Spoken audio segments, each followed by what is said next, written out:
Welcome to another Todd's 2-Minute Tech Tip Tuesday. brought to you by the National RV Training Academy, the largest hands-on RV training academy in America. Hey, this week on Tech Tip Tuesday, I'll go ahead and try and answer your questions. Now, we had a post out there that says, give us some of your questions. Now, here's the thing. 4 or 5 of those were good. The rest of you, what the hell are you asking? No.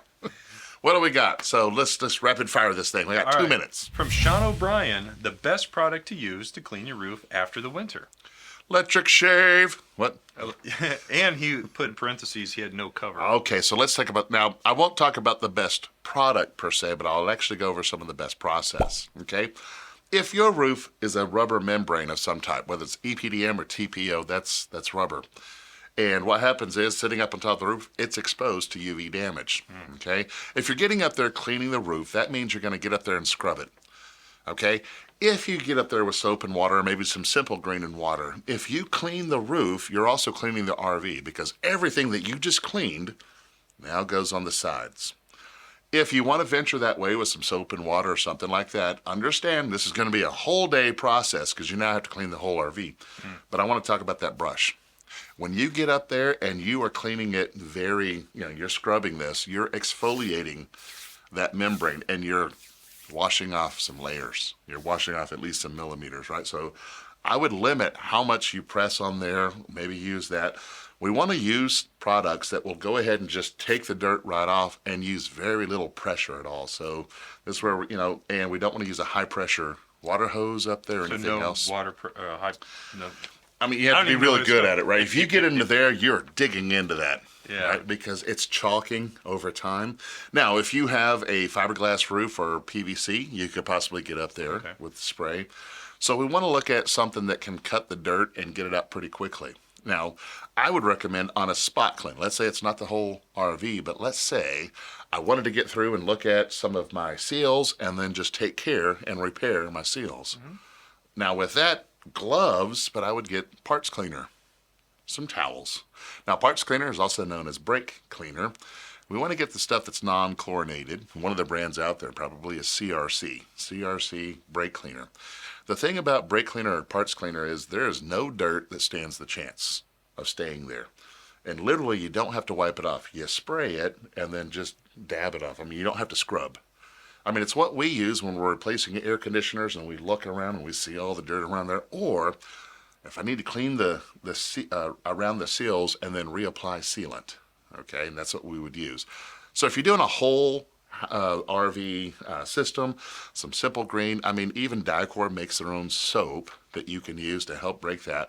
But again, the technique, you don't want to use a brush, you don't want to exfoliate that roof because you're just wearing out layers of what's going on. Man, I bet you that people probably are like, wow, brake cleaner, CRC, that's I would have never have thought to spray You that would think, is it safe? Yeah, is it safe on rubber? Absolutely, right? Isn't that wild? See, you're learning something new every Tuesday. What you don't want to use is any type of petroleum-based products. That eats rubber, right? So just make sure whatever cleaning products you have doesn't have petroleum in it. So don't get up there with gasoline or anything else. Right. Probably not a good idea, regardless. Yeah. I mean, it probably could get rid of some stuff. Lee Glidewell asked... Hey, Lee, how are you? Hey, Lee. How do you reattach the... Oops. This is good. How do you reattach the 7-pin pigtail connector after forgetting to disconnect it from the tow vehicle? Yes, sir. Yanked it right off the junction box. All the Wago connectors and one large twist connector are still in the junction box. Dumbest boneheaded move I've made in forever. Well, and I tell you, you're probably not the first one to do this, right? So here you go. You guys to admit it. Yeah. So when you get that, and you guys are available, there's a chart, right? There's each one of those 7 pins goes somewhere.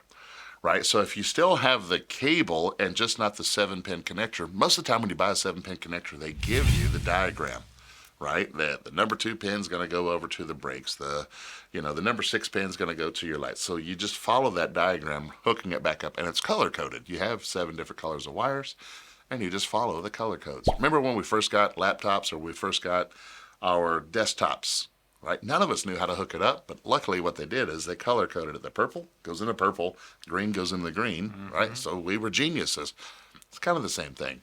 You got 7 wires, 7 different colors. Follow the diagram based on the pins. Ooh, number 2 pin is blue. Okay, there you go. Yeah, and if you're too hung up, you can always go to rvtaa.org/locate and find a service technician near you. Service technician. That will put it together for you and then charge you. There you go. 65 EDR. How to trace line from breaker to GFCI outlet. All right, so which is, here I have a GFCI outlet. Which breaker is it, right? Now, if you have power to that GFCI outlet, this is kind of simple, and you could do it as a solo. Plug something into the GFCI outlet, something of noise, something of light, right? One of those two. So let's say you hook up a lamp. You hook it up in there, you got light. Now go over to your breaker box and start looking for the 15 amp breakers. Until the light goes out. That's so much easier. I used to take 2 wires and I'd put them in this thing, and then you tap them together, and it lets you know. And it notifies you in the breaker panel. It is quicker to do that. You don't have to wear your breakers out. That's true. Get yourself a paper clip. Derek Lesniak. Derek Lesniak. Welcome to the show. How to help water pump from being too loud. Don't use it. All right, here's the thing. When the water pump makes a lot of noise, right, it's because, of course, it's being used. Now, you'll notice that your water pump is sitting on some rubber feet that are roughly about ½ an inch. Probably a couple things that you can do is put a horse mat, high density rubber underneath it, a horse mat underneath it, but still have the vibration on the pipes or whatnot. So if you notice that they're vibrating as well, we want to slide something under there to cushion that vibration. So it's just like anything else. Oh, that's making noise. So I need a thick mat that's actually rigid, but the pipes themselves, they just need to sit on something that's soft, and that will help take away some of that noise. Could you possibly pull the pump off the wall and then maybe put something soft behind it and stick it back on, or would there be too much torquing? Well, we don't want to do that because, of course, the way that the heads work is it spins it like this, right?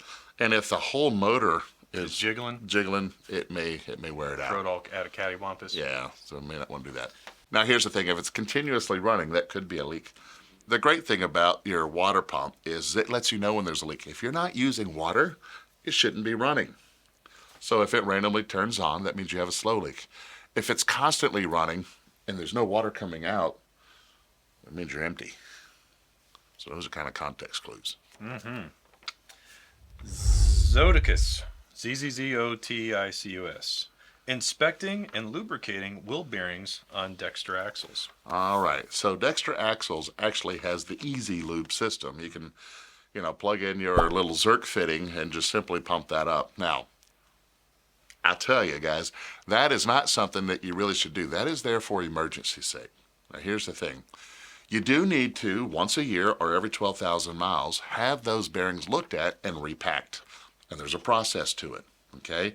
You need to follow the right direction. They have different terms for it. Dexter, they call it Easy Lube. Other people, they may call them bearing buddies or whatnot. But basically, you have a Zerk fitting. You could take your grease gun with a little fitting, connect it in there, and then the concept is you just simply force the grease into your bearings. But the problem is the old grease that's in there is pretty thick, right? It's beginning to wear out over time. Doesn't have the same viscosity as it once did. Well, now you're taking some new stuff, and the concept is go in and push the old stuff out. If this stuff is already dried out and there, and you start pumping in, you pump in too much, it can also pop the seal on the backside, and that's what we don't want to do.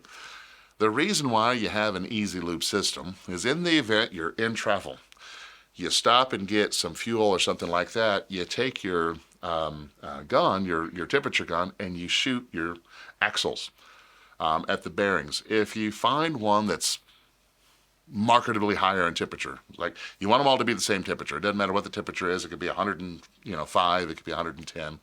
If you got one that's 50 degrees higher or more, that means that one needs to be relubed. Okay, but you're mid-travel.